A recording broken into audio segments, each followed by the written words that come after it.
Hello and welcome. मैं अमित मिश्रा एक बार फिर से बहुत ही शानदार विषय के साथ आप सभी के सामने आया हूँ। मैं आप सभी को बताना चाहूँगा कि वो चाहे सोशल मीडिया प्लेटफ़ॉर्म हो या कोई न्यूज़ चैनल हो, अगर आप कहीं पे भी एक्टिव होंगे तो एक कंट्रोवर्सी को आप ज़रूर विटनेस कर रहे होंगे और ये कंट्रोवर्सी यूजीसी से संबंधित है। मैं आप सभी को बताना चाहूँगा कि एक वर्ग का कहना यह है कि वो इस काले कानून के खिलाफ में है, इसलिए वो ब्लैक झंडा दिखा रहा है, जबकि दूसरा वर्ग है, वो कह रहा है कि मैं इसके समर्थन में हूँ और वो ग्रीन झंडा दिखा रहा है। तो इसी दोनों वर्गों के बीच जो कंट्रोवर्सी है वो यूजीसी कंट्रोवर्सी है। इसे डिकोड करने से पहले मैं आप सभी को बताना चाहूँगा कि इस वीडियो में मैं कौन-कौन सी चीज़ें हैं जिसके ऊपर बात करना चाहूँगा। तो सबसे पहले मैं आपको बताऊँगा कि यूजीसी क्या है, दूसरा यूजीसी काम क्या करता है, तीसरा अभी यूजीसी से रिलेटेड क्यों ये कंट्रोवर्सी बनी हुई है, चौथा यूजीसी के द्वारा लाए गए जो न्यू रेगुलेशंस हैं उसकी मेन प्रोविजंस क्या हैं और अंत में मैं अपनी कुछ पर्सनल एक्सपीरियंसेस भी बताऊंगा क्योंकि मैं दिल्ली यूनिवर्सिटी से ग्रेजुएट हूं और ये पूरा का पूरा जो मामला है वो यूनिवर्सिटी से ही जुड़ा हुआ है। तो सबसे पहले मैं आप सभी को बताना चाहूँगा कि यूजीसी का मतलब होता है यूनिवर्सिटी ग्रांट्स कमीशन। अगर फाइनेंशियल टर्म में देखो तो कमीशन का मतलब होता है कि मैं अगर ब्रोकर हूँ, मैं अगर आपका काम कर दिया तो आप मुझे पेमेंट करोगे तो वो पेमेंट कमीशन होगा मेरे लिए। लेकिन इस मामले में जो कमीशन है उसका मतलब होता है ग्रुपिंग, जैसे कि इलेक्शन कमीशन, जैसे यूनियन पब्लिक सर्विस कमीशन, जैसे फाइनेंस कमीशन। तो ये एक ग्रुपिंग है, ग्रुपिंग जिसमें लोग रहते हैं, मेंबर रहते हैं। तो यूजीसी में 12 मेंबर होते हैं और यूजीसी का उद्घाटन मौलाना अब्दुल कलाम आज़ाद ने सन 1953 में किया था। उसके 3 साल बाद इसको लीगल बैकिंग दे दी गई थी। लीगल बैकिंग देने का मतलब कि इसे एक्ट के तहत इसे एक स्टैट्यूटरी बॉडी बना दिया गया था। अब यहाँ एक चीज मैं डिफाइन करना चाहूंगा कि एक्ट क्या होता है। एक्ट का मतलब होता है कि वो या तो पार्लियामेंट बनाएगी या स्टेट लेजिस्लेचर बनाएगी। अगर पार्लियामेंट कानून बनाएगी तो पूरे देश में लागू होगा, जबकि स्टेट लेजिस्लेचर बनाएगी तो एक पर्टिकुलर राज्य में लागू होगा। राज्य के बियॉन्ड भी लागू हो सकता है, लेकिन वो हमारे अभी टॉपिक का चर्चे का विषय नहीं है, इसलिए उस पर मैं अभी ध्यान नहीं देना चाहूंगा। दूसरी बात मैं आपको यह बताना चाहूंगा कि यूजीसी काम क्या करती है। तो ये जो यूनिवर्सिटी ग्रांट्स कमीशन है, ये हायर एजुकेशन इंस्टीट्यूशंस को यानी कि यूनिवर्सिटीज़ को ग्रांट देती है। फिर से ग्रांट फाइनेंशियल टर्म में एक लोन होता है। अगर मैं अमित मिश्रा हूँ, आपको कोई ग्रांट देता हूँ तो एक समय बाद आपको उसे चुकाना होगा मुझे। लेकिन इस मामले में ग्रांट का मतलब होता है कि जो यूजीसी है वो यूनिवर्सिटीज़ को फंडिंग देगी और बदले में यूनिवर्सिटीज़ इसको कोई कोई पैसा नहीं देगी, ठीक है। इसलिए यहाँ जो ग्रांट का मतलब है ये लोन से संबंधित बिल्कुल भी नहीं है, ये फंडिंग से संबंधित है कि यूजीसी यूनिवर्सिटीज़ को, हायर एजुकेशन इंस्टीट्यूशंस को वो पैसे देगी, फंडिंग देगी। दूसरा काम इसका ये है कि एजुकेशन रिफॉर्म्स के मामलों में ये सलाह भी देती है। जैसे अभी न्यू एजुकेशन पॉलिसी आया है तो इसमें भी इसका कोई ना कोई सलाह जरूर होगा। तीसरा बात यह है कि ये हायर एजुकेशन इंस्टीट्यूशंस में एजुकेशन की क्वालिटी को, स्टैंडर्ड को प्रमोट करती है। तो ये इसके मुख्य काम है, फंक्शंस हैं। उसके बाद हम देखने की कोशिश करते हैं कि अभी जो कंट्रोवर्सी है वो क्यों है। तो देखो, यूजीसी ने एक रेगुलेशन लाया। इस रेगुलेशन का जो नाम है वो ये है कि promotion of equity in higher education institutions 2026। अगर इसके टाइटल को मैं डिकोड करूं तो ये कहना चाहता है कि जो हायर एजुकेशन इंस्टीट्यूशंस है उसमें समानता लाना चाहता है, समानता को प्रमोट करना चाहता है। यही इस रेगुलेशन का थीम है। अब किसके खिलाफ समानता लाना चाहता है? ये कास्ट बेस्ड डिस्क्रिमिनेशन के खिलाफ में समानता लाना चाहता है। कास्ट बेस्ड डिस्क्रिमिनेशन कहने का मतलब कि जाति पे आधारित जितने भी भेदभाव होते हैं उसके ऊपर ये समानता लाना चाहता है, ठीक है। अब एक बात जानने की यहाँ पे आवश्यकता है कि ये एक रेगुलेशन लाया है, ये रेगुलेशन नोटिफिकेशन जारी करके लाया है। तो रेगुलेशन और एक्ट में क्या अंतर होता है? एक्ट के बारे में मैंने पहले ही बताया कि वो या तो पार्लियामेंट बनाता है या तो स्टेट लेजिस्लेचर बनाती है, जबकि जो रेगुलेशन है वो गवर्नमेंट बनाती है। गवर्नमेंट का कहने का मतलब यह है वो कैबिनेट बनाएगी या कोई गवर्नमेंट की डिपार्टमेंट बनाएगी या कोई एजेंसी बनाएगी। तो मान लो यूजीसी एक एजेंसी है जिसने रेगुलेशन बनाया है, तो ये कहना बंद कर दो कि यूजीसी जैसे काले कानून का हम विरोध करते हैं। पूरा कानून कैसे विरोध कर दोगे? पूरा कानून आप विरोध नहीं कर सकते। इसमें कुछ प्रावधान है, उसे आप विरोध कर सकते हो। वो कौन कौन से प्रावधान हैं जिसमें बदलाव किए गए हैं, वहां पे अभी हम चर्चा करना शुरू करते हैं। तो सबसे पहला इसका प्रावधान है, मेन प्रावधान ये 2026 वाले का सबसे पहला और मेन प्रावधान यह है कि इसने ब्रॉड कवरेज किया है। पहले भी इस तरीके की समानता की प्रावधान थी हायर एजुकेशन इंस्टीट्यूशंस में, लेकिन वो सिर्फ एससी और एसटी वर्ग के लोगों तक सीमित थी। लेकिन 2026 के इस नियम के तहत इसको अब ओबीसी तक भी बढ़ा दिया गया है। एक बात अगर आपके सामने रखूं तो आप गवर्नमेंट डेटा उठाओ, गूगल पे सर्च करो कि पूरे यूनिवर्सिटीज में, पूरे हायर एजुकेशन इंस्टीट्यूशंस में सबसे ज्यादा किसकी संख्या है, तो आप पाओगे कि 60% ओबीसी, एससी और एसटी कैटेगरी के जो बच्चे हैं वो हायर एजुकेशन इंस्टीट्यूशंस में पढ़ते हैं, और 40% जो बच्चे हैं वो जनरल कैटेगरी के बच्चे हैं। तो कहने का मतलब पहले एससी और एसटी तक सीमित था, अब ओबीसी तक सीमित था, मीन्स कि 60:40 का रेशियो बन रहा है। इसलिए जो जनरल कैटेगरी के लोग हैं बहुत ज्यादा इसके खिलाफ में प्रोटेस्ट कर रहे हैं, ब्लैक झंडा दिखा रहे हैं, जो कि जायज भी है। दूसरी बात मैं अगर आपसे कहूं तो आप एक एग्जाम्पल के तौर पे समझो कि कैसे कोई 60% 40% से भेदभाव का शिकार हो सकता है। जरा इसे सोच के देखो कि 60 लोगों पे 40 लोग किस तरीके से हावी हो सकते हैं। उसके बाद मैं आप सभी को बताना चाहूंगा कि इसका जो दूसरा प्रावधान है वो ये है कि जो डेफिनेशन है, भेदभाव की जो डेफिनेशन है उसको इसने बढ़ा दिया है। पहले भेदभाव एससी एसटी तक मोटे तौर पे सीमित था, अब इसे मतलब 5 ग्राउंड्स होते हैं, जैसे caste, religion, place of birth, gender, और एक है अभी ध्यान में नहीं आ रहा है। तो इसके अलावा भी एक चीज जोड़ी गई है जो है डिसेबिलिटी। तो डिसेबिलिटी को भी जोड़ा गया, जो मेरे हिसाब से बहुत अच्छी बात है।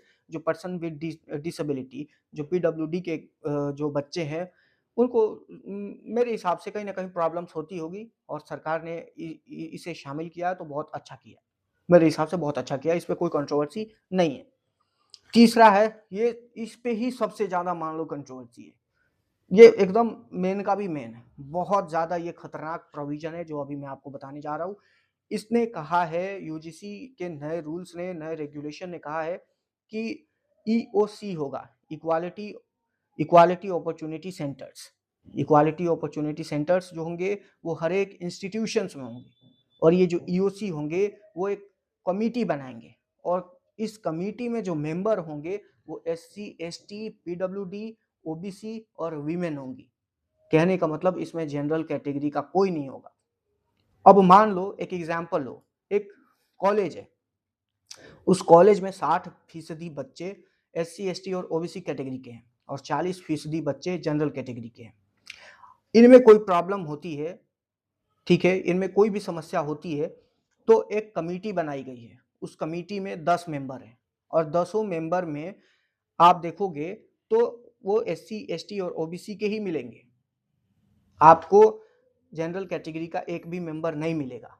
तो जनरल कैटेगरी वालों का कहना है कि हमारे साथ कहीं ना कहीं डिस्क्रिमिनेशन हो जाएगा, अगर जनरल कैटेगरी का कोई भी मेंबर ईओसी में नहीं रहेगा तो जाहिर सी बात है कि कोई भी आर्बिट्ररी डिसीजन दे सकता है, एक पक्षीय डिसीजन दे सकता है। इसलिए यहाँ दो चीज हो सकती है, या तो ईओसी के खिलाफ में प्रोटेस्ट करो, या नहीं तो इसमें बदलाव लाओ। इसमें बदलाव के लिए प्रोटेस्ट करो कि भैया आप जो है इसमें जनरल कैटेगरी के भी लोगों को शामिल करो, क्योंकि एक हायर एजुकेशन इंस्टीट्यूशन में सिर्फ एससी, एसटी, ओबीसी के ही तो बच्चे पढ़ते नहीं है, उसमें जनरल कैटेगरी के भी बच्चे हैं। तो अगर आप इस ईओसी के मेंबरशिप में, इस ईओसी कमेटी में जो मेंबरशिप है, अगर मेंबरशिप जनरल कैटेगरी तक बढ़ाते हो तो काफी अच्छा होगा।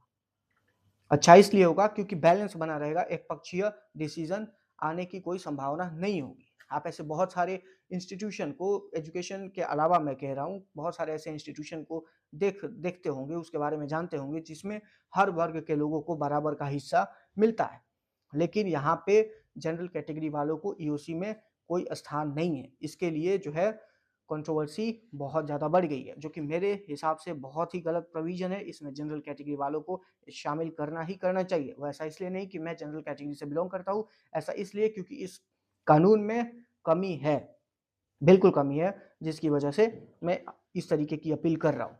और दूसरी बात है, ये जो ईओसी है, ये इस कमेटी के जो मेंबर हैं वो मामले को देखकर बच्चों को पनिश भी कर सकते, पनिशमेंट भी दे सकते हैं, और अगर पनिशमेंट नहीं देंगे तो ये जो यूजीसी है इन पे कड़ी कार्रवाई कर देगी। इंस्टीट्यूशंस को रिकॉग्निशन नहीं देगी, हो सके तो ग्रांट्स भी नहीं देगी।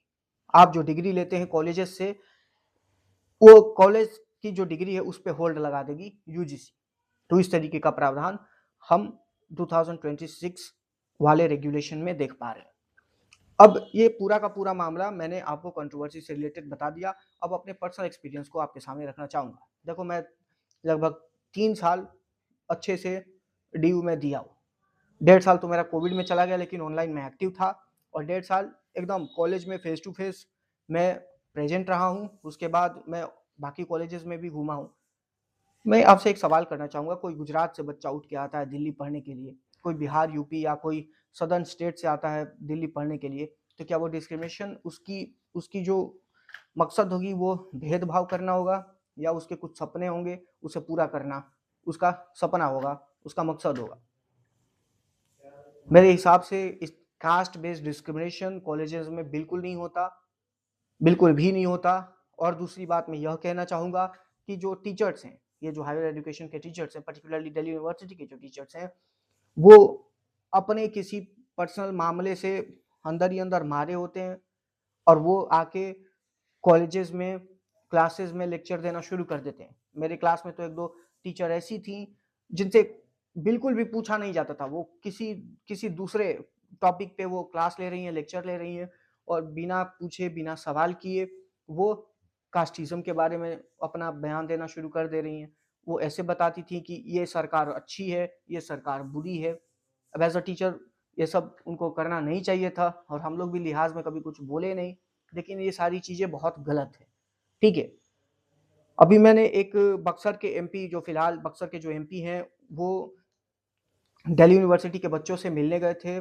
वहाँ उन्होंने पूछा कि किस तरीके से डिस्क्रिमिनेशन होता है, क्या होता है? हर एक बच्चा बोल रहा है मेरे साथ डिस्क्रिमिनेशन होता है, मेरे साथ डिस्क्रिमिनेशन होता है।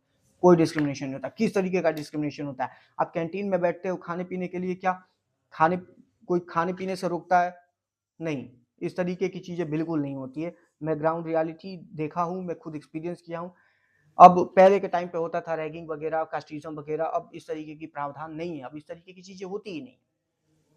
दूसरी बात मैं कहूँ तो अभी धड़क 2 फ़िल्म आई थी। धड़क 2 फ़िल्म में जिस तरीके से दिखाया गया था कि भाई किस तरीके से एक बच्चे के साथ कास्टिज़्म हो रहा है। आप किसी किसी के साथ लव अफ़ेयर में हो, अब अपनी लव अफ़ेयर वाली चीज़, घर की बात आप कॉलेज में ला रहे हो, तो ये कहाँ से सही है? अभी वेदा फ़िल्म आई थी जॉन जॉन अब्राहम की, फ्लॉप हो गई। जॉन अब्राहम ने भी दिखाया कि किस तरीके से कास्टिज़्म हमारे अभी भी देश में फैला हुआ है। तो हालाँकि जो जॉन अब्राहम की फ़िल्म थी वो एजुकेशन से हट के थी, एजुकेशन इंस्टीट्यूशन में नहीं थी, वो समाज में थी, समाज का मामला अलग है, उसपे मैं अभी बात विमर्श नहीं करना चाहूँगा। लेकिन ये जो धड़क 2 फ़िल्म आई है, आई मीन आई थी, ये सिर्फ़ मैनिपुलेटिव कंटेंट बनाई है। मैं इस फ़िल्म के समर्थन में बिल्कुल भी नहीं था। आप किसी से रिलेशनशिप में हो, कॉलेज से शुरू हो रहा है रिलेशनशिप, तो आप घर पे निपटाओगे ना, कि उस चीज़ को कॉलेज में लाके निपटाओगे और कहोगे कि मेरे साथ डिस्क्रिमिनेशन हो गया। इस तरीके की चीज़ें नहीं होती है। और दूसरी बात मैं कहूँ तो अभी देखो, रोहित वेमुला वाला जो केस था, फिर पायल तडवी वाला जो केस था, वो थोड़े सीरियस केसेज़ हैं, मैं मानता हूँ, और मैं इस चीज़ के खिलाफ मैं बिल्कुल भी नहीं हूँ कि ओबीसी को क्यों इसमें शामिल किया गया, ठीक है? मैं इस चीज़ के खिलाफ मैं बिल्कुल भी नहीं हूँ। मेरा सवाल ये है कि जो ईओसी है, इक्वालिटी अपॉर्च्युनिटी सेंटर में जो कमिटी बनाएँगी हर एक इंस्टीट्यूशंस में, उस कमिटी में एक भी जनरल कैटेगरी का मेंबर नहीं होगा। ये तो सोचने की बात है ना। ये तो ज़ाहिर-सी बात है, ये सोच-विचार करने की बात है कि क्यों नहीं जनरल कैटेगरी के मेंबर इसमें होंगे। अगर जनरल कैटेगरी के मेंबर नहीं होंगे, तो एक पक्षीय डिसीजन दिया जा सकता है, जनरल वालों के खिलाफ में डिसीजन दिया जा सकता है, उन्हें बेवजह पनिशमेंट सफ़र करना पड़ सकता है। तो यही सारी चीज़ें थी, मैं आप सभी को बताना चाहता था। आप क्या सोचते हैं यूजीसी से संबंधित? अपना राय कमेंट में दे सकते हैं, और हाँ, एक लहज़े में देना, एक कायदे में देना, यही आपसे रिक्वेस्ट है। और दूसरी बात यह है कि कल रिपब्लिक डे के दिन नेशन परेड देखने जाऊंगा, रिपब्लिक डे परेड, तो उस वीडियो को भी आप लोग देखना। Thank you very much.